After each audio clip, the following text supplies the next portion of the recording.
Welcome to Norse Mythology, the unofficial guide. It's unofficial because I'm neither a credentialed academic nor a time-traveling medieval Norse pagan, but I deal with this material directly from the sources, interpreted through the lens of the experts and their opinions. If you're looking for depth and detail in a simple and accessible way, then you're in the right place.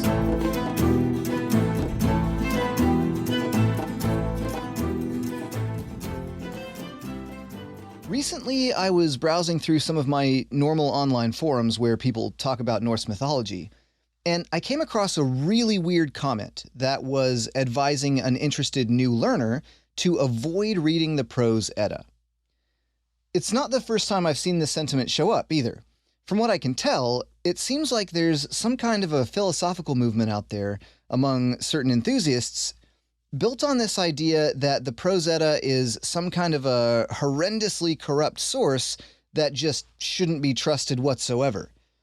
In this case, the same commenter who advised against the Prose Edda highly recommended reading Neil Gaiman's Norse Mythology instead. The irony there, of course, is that Neil Gaiman retells a bunch of stories that are only found in the Prose Edda, and even admits in his own introduction that he made some things up for the book. I get the sense that what people are afraid of is probably Christian influence. They've heard that the Prose Edda was written by a Christian in the 13th century and that it contains Christian influence, and they're afraid either that everything it contains is just some nefarious collection of lies by some evil Christian trying to ruin Norse mythology, or maybe that they just won't be able to tell where that influence is, so they'd prefer to just stay away from it entirely, for fear that they might accidentally internalize some kind of corruption of ancient pagan canon. So, what I want to do today is address a few of these ideas and show you specifically what outside and maybe sometimes Christian influence actually looks like in our sources, so that you'll be able to spot it just as well as anybody else can, and you won't have to be afraid of it. And of course, also to remind you that the Prose Edda is an extremely important source for our ability to understand Norse mythology in modern times, and you should absolutely not avoid it. But let's start by talking about what ancient Germanic people thought about outside religious influence and whether or not this idea of mythological purism even makes sense. Here's a question for you. We've talked a few times on this show about a theory that Frigg and Freya could have been a single character at some point in the past. Now, let's pretend for just a second that we could know that that was true back in, say, 800 AD. We also know that by the late 900s, among real Norse pagan poets, it's not true anymore. So, which version of this idea is more correct? Is it the earlier one?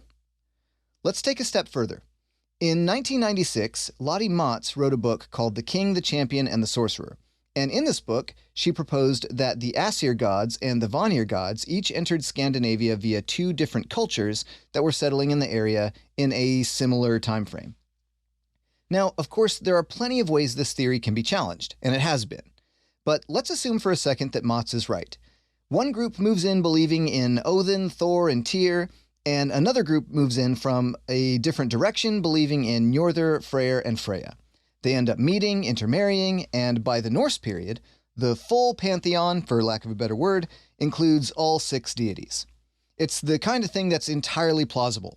So which one of these groups has the original, pure mythology? And regardless of which group you choose, how much of the Norse mythology that has survived into modern times was influenced by corrupted ideas that seeped in from the other group? The right answer is, there is no moment in the timeline where things are the most correct. Because in reality, ancient oral traditions are almost like living things, continually growing and changing over time. Pick any point on the timeline, and you can always ask what happened before that. Maybe at this point you're saying to yourself, well, this is different from Christian influence because Christianity was forced onto ancient Scandinavians who didn't want it. But let's go back to Motz's theory for a second. What if the blending of these two pagan groups wasn't peaceful at all? What if one of these groups forced their beliefs onto the other by violence? There's really no way to know exactly how it happened, if indeed it is what happened. Does that change things for you? And of course, the larger problem is that the story of Christianization in Scandinavia actually isn't one of crusades and war. Instead, it was a much more boring story of Scandinavian kings willfully adopting Christianity because they saw it to be politically advantageous. And this was a process that happened incrementally over about 400 years from the 8th to the 12th centuries. This isn't to say that there was never any tension between paganism and Christianity, because there certainly was. But for the most part, conversion happened in this context because it was voluntary and practical. To be clear, there was some violence over conversion that did occur among Germanic groups on the continent, most famously committed by the Franks against the Saxons. But even in this case, this is a case of two Germanic groups fighting against each other. It's not a case of Italian crusaders riding into Germanic territory and hacking everyone to bits who refuses to get baptized. In fact, throughout most of history, ancient Germanic pagans were completely fine with religious syncretism. In other words, there's all sorts of evidence of moments where they merged some of their own religious ideas together with ideas of outside groups that they were in contact with. Rudolf Simek points to ancient Germanic finds from the Lower Rhine region depicting a character called Hercules Magusinus, for example, who gets portrayed with a club and a lion skin, just like the Roman Hercules, but who is generally thought to be a merger between Hercules and the corresponding Germanic thunder god, who we have come to know as Thor in our time. The character Mímir, in fact, has pretty commonly been suggested to be a borrowing from Celtic mythology, which apparently associates severed heads with holy wells all over the place. To be fair, some scholars disagree with this idea and believe that heads and wells have an earlier Indo-European origin. But let's imagine it is a Celtic borrowing. Does that mean we toss out Mímir now? If so, now we have a problem in that Mímir is mentioned all over the Poetic Edda, in poems like Voluspa, Vafthrudnismal, Sigurdrifumal, and one of the Helgi poems, and probably Grimnismal as well. If Mímir is a Celtic borrowing, are these no longer trustworthy poems? What about Mímir's well as a concept? What about the instance where Odin sacrificed his eye to Mímir's well for knowledge? What about the fact that Odin is one-eyed? Personally, I think there's good evidence for the fact that Germanic groups had their own native ideas about heads and wells.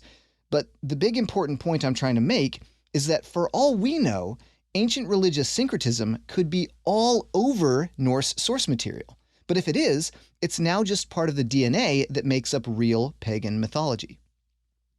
When I had Joseph Hopkins on the show recently, he mentioned that sometimes language evolution is illustrated with tree charts, where each language represents a branch, and then you see new languages branching off from the older ones. He also mentioned that the problem with these charts is that they don't show how the different branches can influence each other and sort of partially merge into each other over time as well, which would be much more in line with reality. And the truth is, ancient religion is like this as well. It's extremely common that when two ancient peoples come into extended contact with each other, that they trade a few ideas.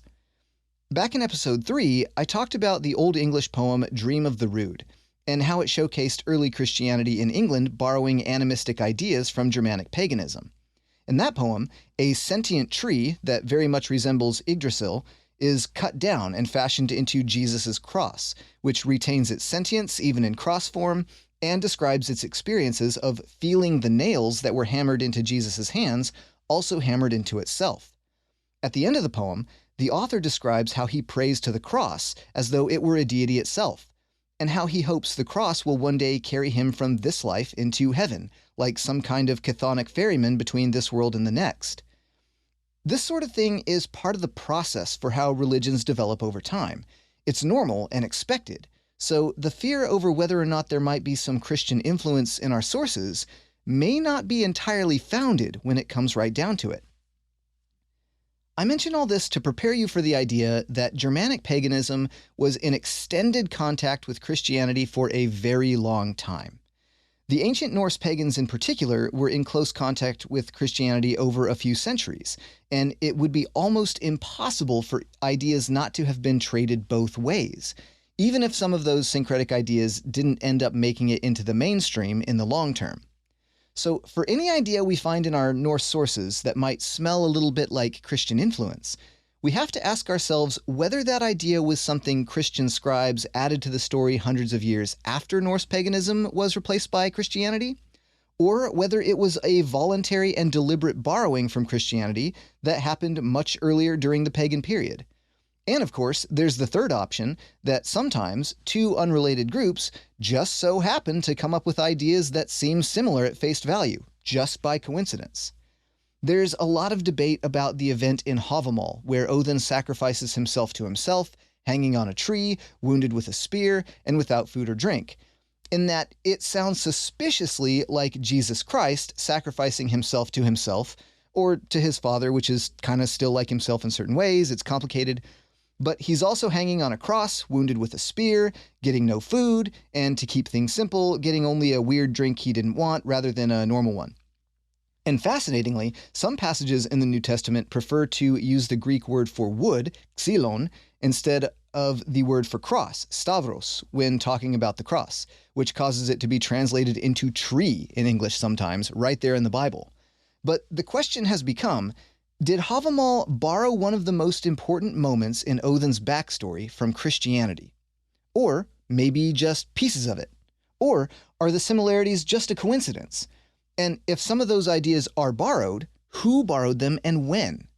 The motif itself is probably pretty old and predates conversion, almost certainly.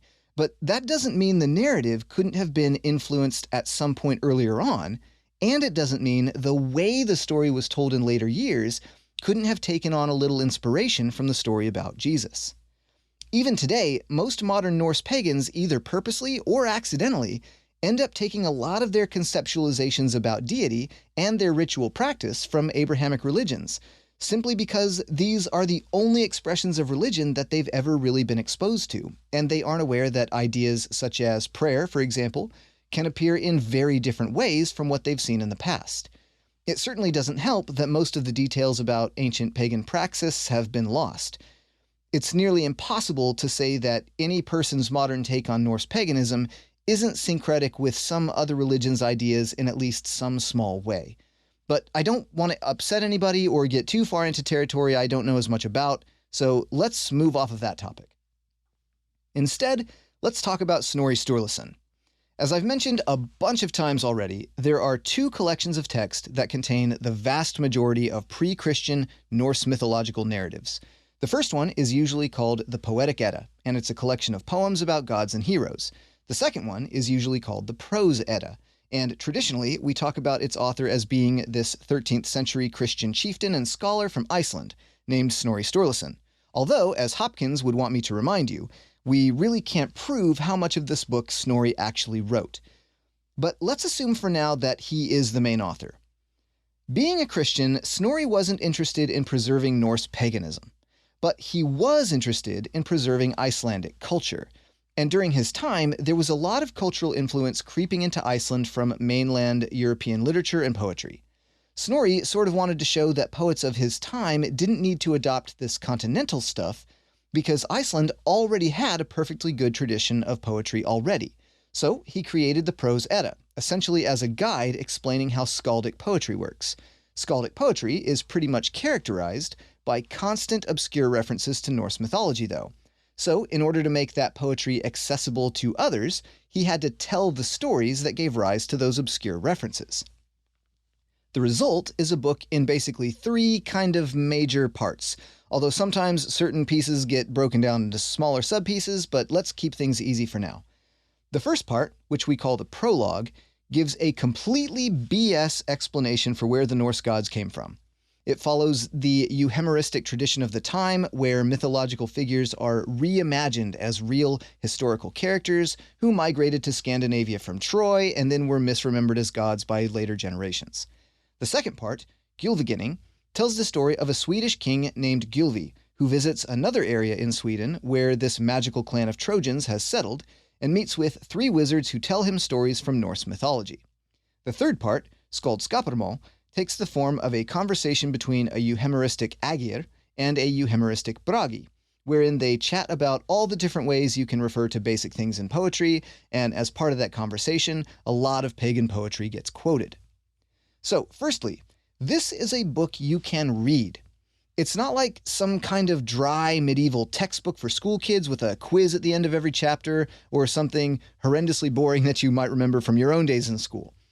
It's the only source for some of our most important and famous mythological tales. It's the only source containing the binding of Fenrir, for example, and for Thor's duel with Hrungnir, or his visit to Geirrod's homestead where he gets his iron gloves. It's the only full narrative for the story about Odin and his brothers killing the Jotun Ymir and making the earth out of his body, and the story about Utgard the Loki, and the story where Mjolnir is created. Without the Prose Edda, we wouldn't have any of that. We'd have a few obscure references to some of these stories in the Poetic Edda, but we'd have no idea what those references were supposed to mean. But there's post-conversion Christian influence in it somewhere, right? Yes, and most of it is in the prologue and in the epilogue at the end of Skaldskaparmál. I'm going to read you the first few sentences of the prologue right now to show you what it looks like. Quote, Almighty God created heaven and earth and all things in them, and lastly 2 humans from whom generations are descended, Adam and Eve, and their stock multiplied and spread over all the world. But as time passed, mankind became diverse. Some were good and orthodox in faith, but many more turned aside to follow the lusts of the world and neglected God's commandments. And so God drowned the world in a flood, together with all creatures in the world except those who were in the ark with Noah. End quote. A lot of people have heard about the Prose Edda and how it's a book about Norse mythology, and then they come across it in a bookstore, pick it up and start reading, and get very confused, as you can imagine. But the purpose of the prologue is to deliver a Christianity-inspired, allegedly historical origin to where Norse mythology came from. It explains how people across the world forgot that the true God existed and began worshipping other things instead. It sets up Thor as a prince from Thrace, which is an area sort of between Greece, Turkey, and Bulgaria, who overthrows his foster father to inherit the kingdom, and becomes the progenitor to a line of kings that includes Odin many generations later.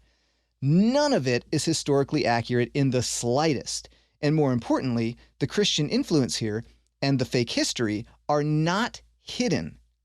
They are obvious and right in your face, and there's no risk of you accidentally internalizing them as part of the mythology. As you read the prologue, you start to think to yourself things like, this whole section seems like it's a caveat explaining that this is actually a Christian book so that it doesn't get blacklisted or something. It's not trying to trick you. It's an author saying essentially, I'm about to tell a whole bunch of pagan stories, but before I do, I want you to know what I think is the truth first. And the epilogue in Skaldskaparmál even goes so far as to explicitly tell you not to believe the rest of what's in the book. Here's a quote from there, quote, Yet Christian people must not believe in heathen gods, nor in the truth of this account in any other way than that in which it is presented at the beginning of this book, where it is told what happened when mankind went astray from the true faith, and after that about the Turks, how the people of Asia, known as Asir, distorted the accounts of the events that took place in Troy so that the people of the country would believe that they were gods. End quote. So the message is simple. This book is full of all kinds of pagan information that you should not believe in at all, except for the fake historical explanations about where it all came from. As another example of that fake history, here's what the prologue has to say about Odin in particular. Quote, Odin had the gift of prophecy, and so did his wife, and from this science he discovered that his name would be remembered in the northern part of the world and honored above all kings.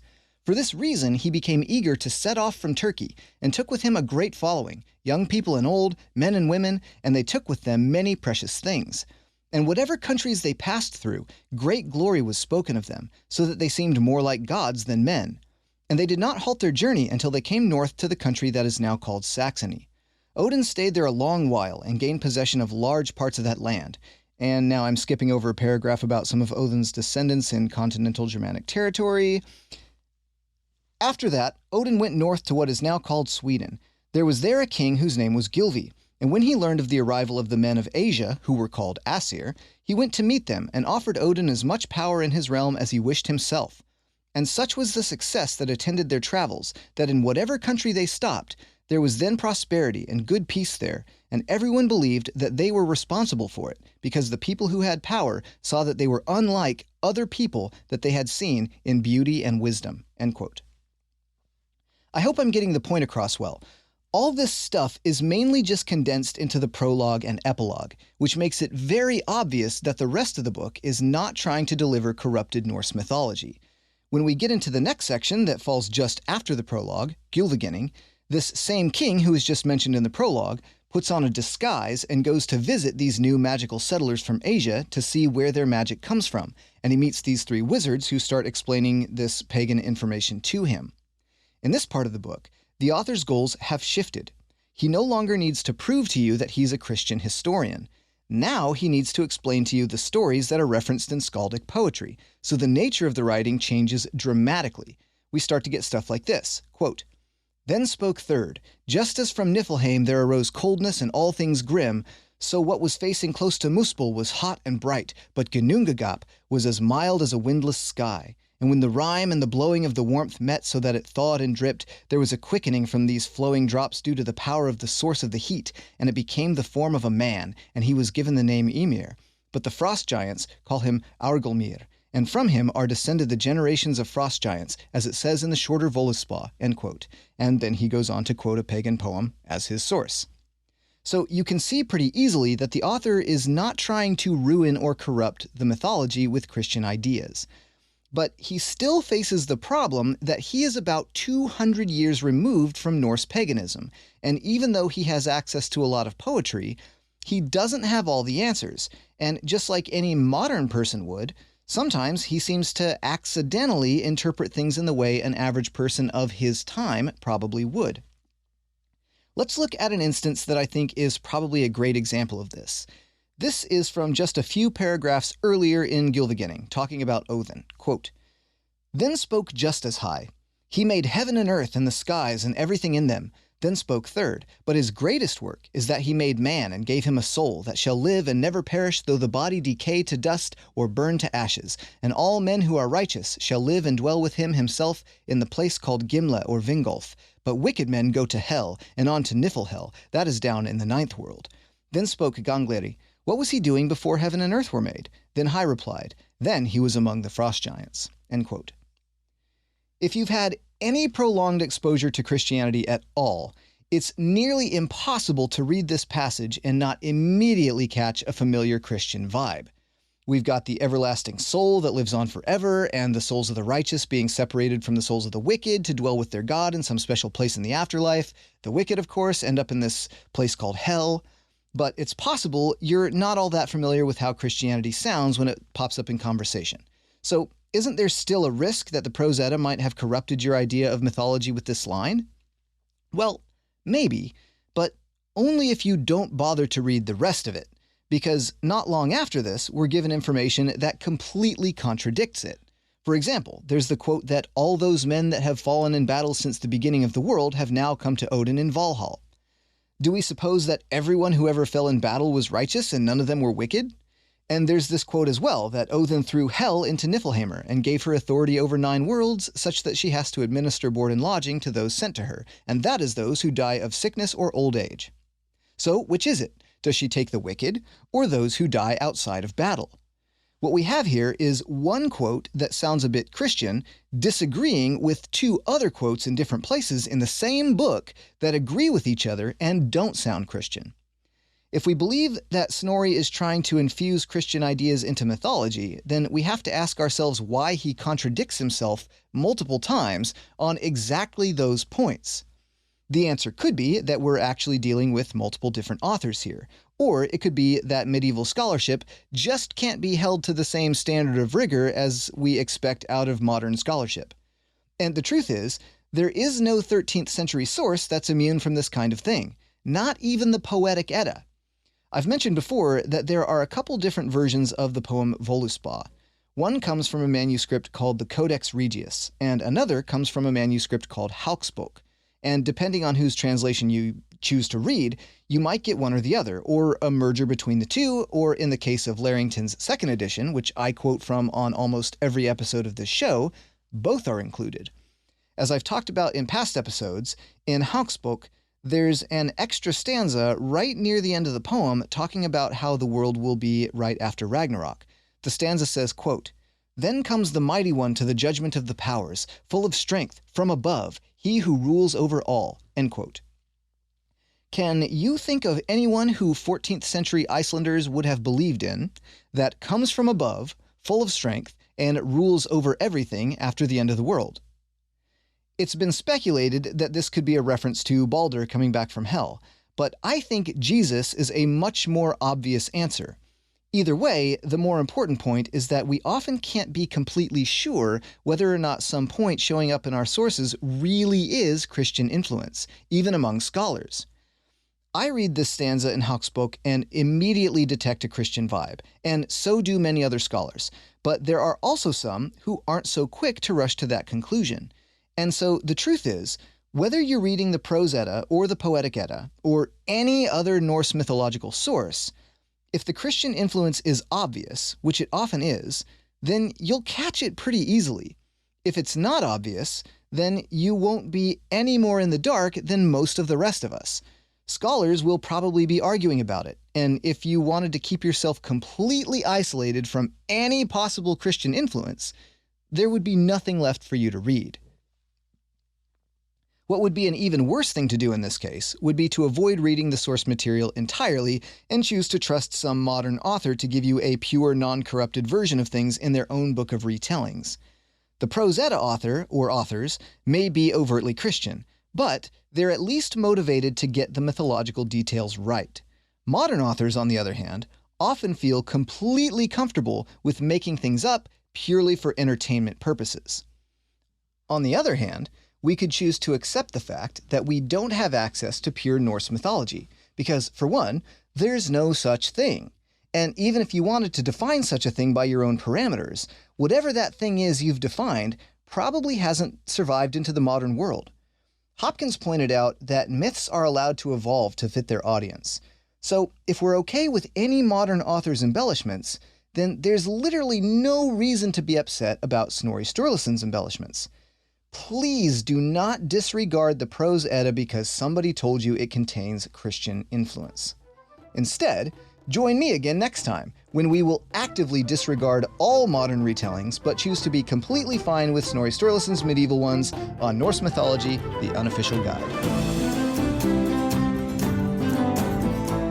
Sources for this episode include Dictionary of Northern Mythology by Rudolf Simek, 2007. Mímir, Two Myths or One by Jacqueline Simpson, 1965. The Conversion of Scandinavia, Vikings, Merchants, and Missionaries in the Remaking of Northern Europe by Anders Winroth, 2012. The King, the Champion, and the Sorcerer by Lotte, Motz, 1996. Poetic Edda, translated by Carolyne Larrington, 2014. And the Prose Edda, translated by Anthony Faulkes, 1995.